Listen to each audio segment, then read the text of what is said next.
Recovery groups are a circle of trust. For addicts, they're a safe place to open up and overcome problems. For decades, people have beaten their afflictions in this way, and increasingly people are turning to online equivalents. There are hundreds of groups on Facebook, set up by people bringing addicts together. Although they claim to be anonymous, these are actually what Facebook describes as closed groups. This means you need to join in order to post messages or read other people's messages. That normally involves some sort of screening process by the group administrator.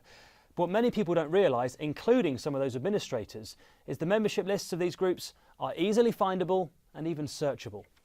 None of the group's rules or descriptions warn people of this. We've found support groups for sensitive problems from alcoholism to sex addiction. One of the largest groups for drug addiction has 22,000 members worldwide. Depending on a person's security settings, you can see their name, pictures, hometowns, even where they work. For the real-world Alcoholics Anonymous, these groups are a major concern.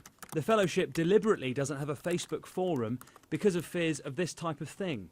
We don't condone that at all. We advise members that if they want to join a social media group, they deliberately join one that doesn't have Alcoholics Anonymous or any mention of our fellowship, preferably not alcoholism in it, so that the individual can protect their anonymity, which we think is actually absolutely critical to an individual's recovery. It's jaw-dropping. In the recruitment world, there are also implications. This information should not be in the public domain.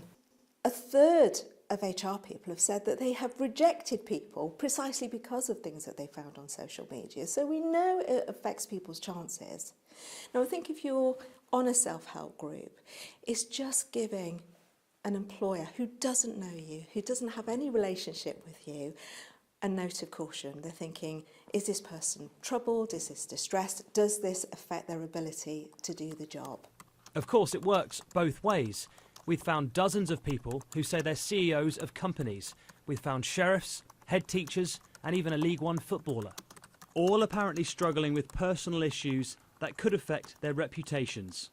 Some of the group administrators that have got back to us admit that this is a shock to them. They've warned their membership about this flaw in privacy, whereas others we've spoken to say they are fully aware of this, and so are most of their members, but they don't want to change their group settings because they want to stay open to new people that need help. Facebook itself says it makes it very clear to users how closed groups work, but it said it takes feedback very seriously and has passed this issue onto its product teams. Meanwhile, it seems the trust in these support groups that so many people are turning to is under threat. Joe Tidy, Sky News.